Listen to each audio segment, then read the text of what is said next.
Welcome back to another episode of That Mortgage Show. It is August 22nd, big day today. Jerome Powell talked about the economy. Did he hint at a rate cut in September? We'll take a look at that. We're going to look at some market trends, new home application numbers, new home sales, and more.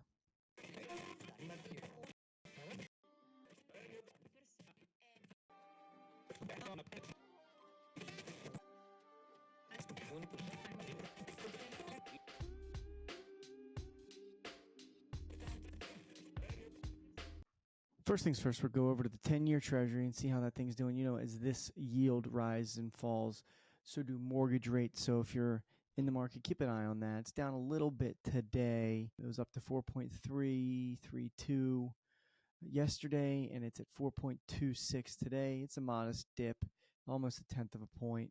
Still not at year lows. We were pushing to break the fours. It was as low as 4.1. Back in April, we saw a surge in mortgage applications and some rates dip, and then it kind of has been climbing up. And I don't know, will this be the catalyst to another dip, or will it rebound? Time will tell. We will get into why that did dip today. It had a lot to do with our man Jerome Powell over at the Federal Reserve. Jerome and the boys met up at Jackson Hole this past week for the Economic Policy Symposium. It means two things. It means one, that the number of prostitutes turning tricks in Jackson Hole hit a yearly high this week. And it also means that Jerome Powell is going to give a keynote speak and be super coy about monetary policy. So don't be fooled too much by the headline here. Powell suggests rate cuts are coming, but not because Trump demanded them. That's a stretch. And look, I get it. Jerome Powell has the weight of the economy on his shoulders. He's got President Trump teasing him. He's in a contract year, you know, so he's really going to perform this spring. He's probably out. You know, give us something to work with. Give us something. It's your last speech, your last big keynote at the Jackson Hole Symposium. Go out with a bang. But he did what he typically does. Said a whole lot, but said nothing at all. We will proceed carefully, but conditions may warrant adjusting. Okay. This was a speech that investors were watching very closely for clues about how Jerome Powell sees the economy. He said that tariffs are having an impact on prices, but that there is something unusual or curious going on in the labor market where there is both a lack of supply and demand of workers. And he says that that puts the Federal Reserve's dual mandate of price stability and full employment in tension. Is that because of AI?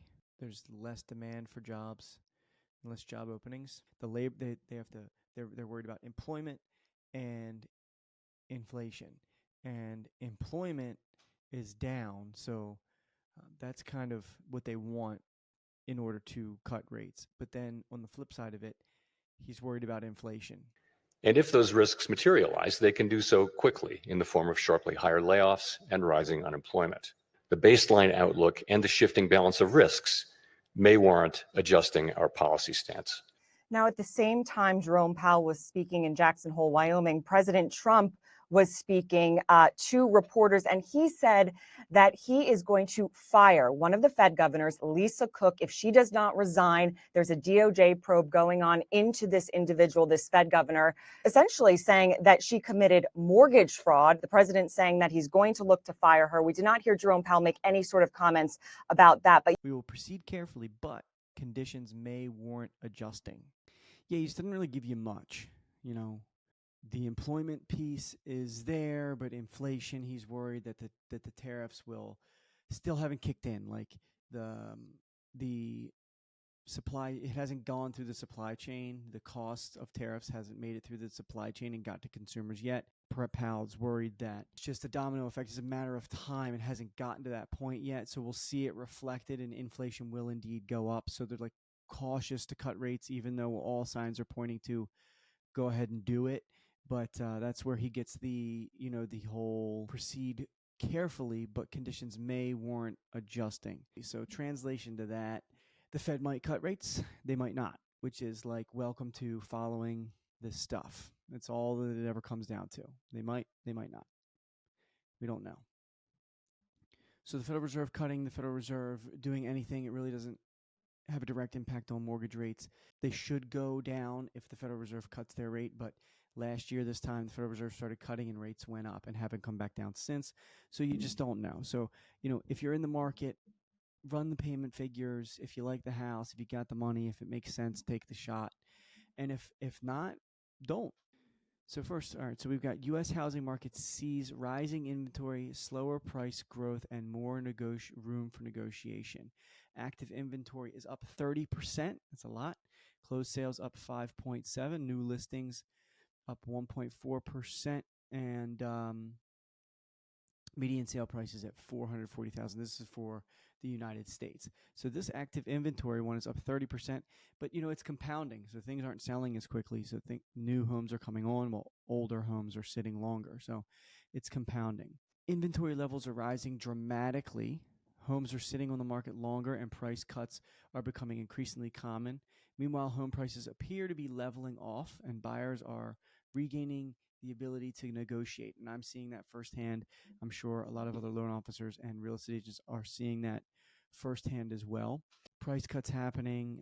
You're able to negotiate with the seller. Hey, the sales price is $450. I'm offering $440. We're seeing those get accepted at a higher rate, or people are getting seller paid concessions. If I had to choose between the two, unless it's like $50,000 to $100,000, if we're talking $10,000, $20,000, I would go for seller paid concessions, so I'm not coming out of pocket for closing costs, or I would go for seller paid concessions to cover rate buy down over lowering the price. According to Realtor.com, the number of homes actively for sale in June jumped 28% compared to 1 year ago, crossing the 1 million mark. 1 million homes on the market for the first time since 2020. That's 1 million homes, crossing the line of 1 million homes on the market. It's the most and the first time since 2020. Zillow reported a similar trend with about 1.36 million homes on the market, a 17% increase. With more homes available and buyers slowing down their pace, sellers are adjusting expectations. That's why we're seeing more price cuts. Realtor.com reported that 20% of active listings had price reductions. 20%, almost a quarter of all homes on the market had price reductions in the recent months. Homes are also taking longer to sell. See, all these things kind of feed into each other. According to Realtor.com, the typical home spent 53 days on the market, up 5 days from a year ago. Despite slower sales and more inventory, homes have not fallen dramatically. Realtor.com reported a national median listing price of $440. Homes that are on the market, they are reducing price, but the average median list price is still 0.2% higher. So I guess sellers are still kind of lagging. They're still kind of thinking it's years past, and they're asking for trying to get too much. And I know there's sellers agents, listing agents out there that they're having these conversations all the time. These listing agents know what these houses go for. They know what they should be priced at. And I guarantee one of their biggest things they got to deal with is a seller trying to get too much for their house, and they just know it's going to sit, especially in this market. So listen to your agents. So what it means for buyers and sellers, the rise in inventory means more options and less competition for buyers, and it means greater opportunity to negotiate. You got more time to think things through, process. You can be choosy. This is all good things. For a seller, however, the environment is becoming more challenging. Simply listing your home at a high price is no longer enough. Successful sellers will need to focus on competitive pricing, proper staging, flexible negotiation strategies to stand out in a crowded field. So look, if you're a 3,000 square foot, 4-bedroom, 2-bath, similar age home, similar upkeep home as the person down the street, and you're 10,000 over, you're not going to get it. If you're not willing to hear out a buyer's offer, you're not going to get your house sold. A lot of people are stuck in 2020, 2021, 2022. It's 2025, people. Quit living in the past.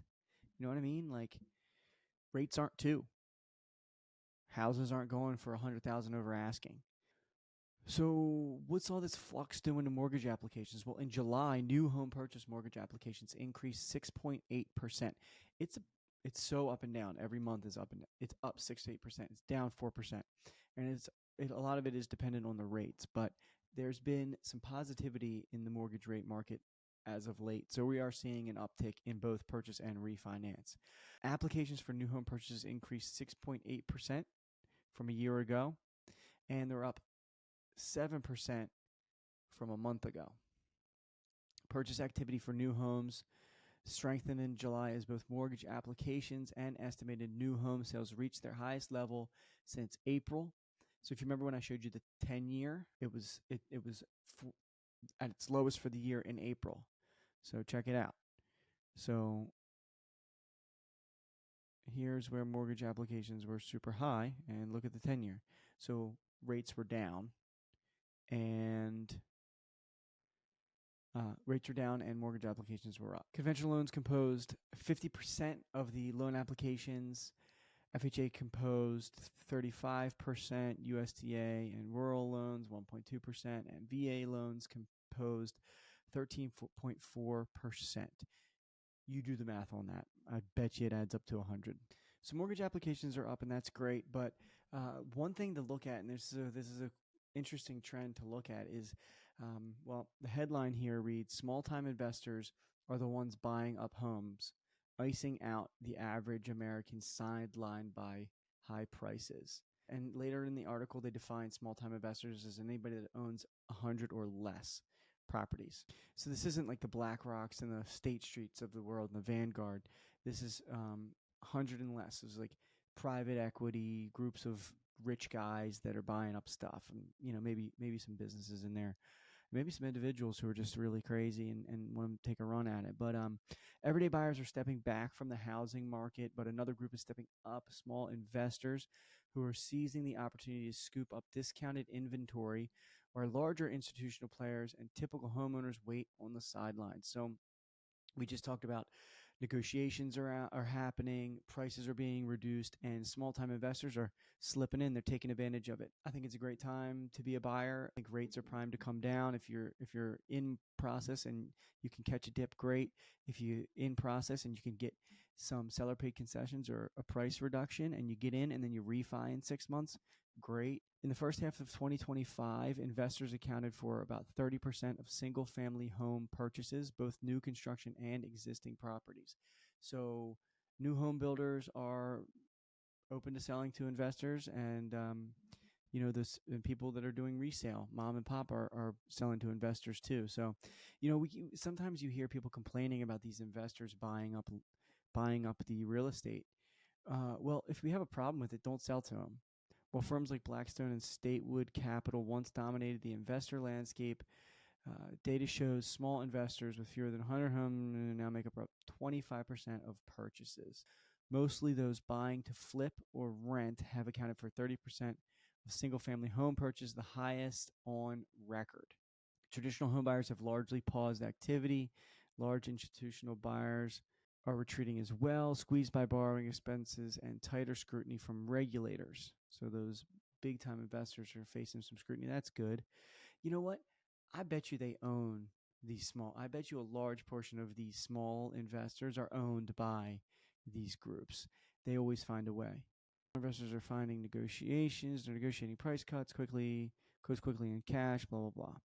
So builders are facing a backlog of unsold inventory, so they're getting skittish too, and they're ready to pounce. They'll take a deal.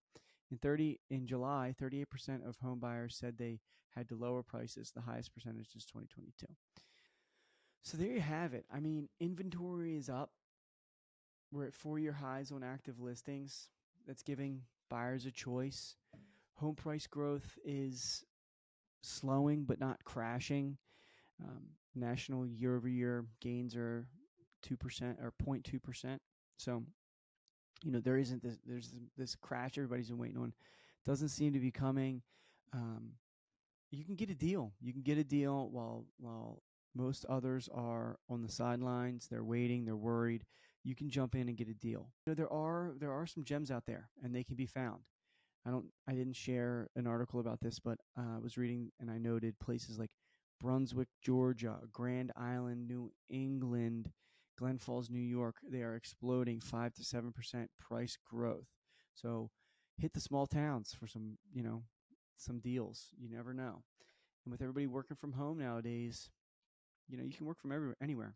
I'm going to reiterate how I closed my last episode. If you're a buyer, lock when the payment works. Don't play the market. It's too volatile. Don't try and chase perfect timing. It's never going to happen. High inventory is a good thing for you. It means you have choices. It means sellers are competing. If you can't get both, go for seller paid concessions over price reduction. Look outside hot markets, markets that are on the rise and it's competitive, like forget that. Look at the small towns. And just a public service announcement, don't ghost your loan officer if you are in the market. If you're working with somebody that's in the business, just know that your loan means a lot to them. And, we get it, you shop. And if you end up going with somebody else, no worries. I'm sure most loan officers would say that. No worries, but don't ghost your loan officer. I had it happen to me recently, if you can't tell. It's, but it's just like common courtesy. We're people too. And then if you're an agent and your buyer needs guidance, and for all the real estate agents that I'm partnered with, if your buyers need guidance, they definitely need it more now than ever.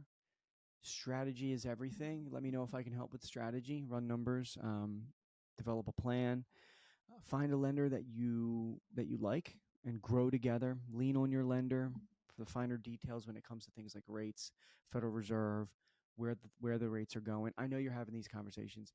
I'm having them. People are, oh, should I wait another month? Should I wait another 6 months? What should I do? Everybody's looking for an excuse to not take action because they're distracted by social media and Netflix, or else everybody would be out there buying houses. If you're reading about rate dips, if you're reading about market crashes, so are your clients. Call them, talk about it. They're worried about it. They're thinking about it too. And if you're listing a home and you want to be competitive, call me. Let's work up some preferred lender incentives, whether it's. So that's the show this week.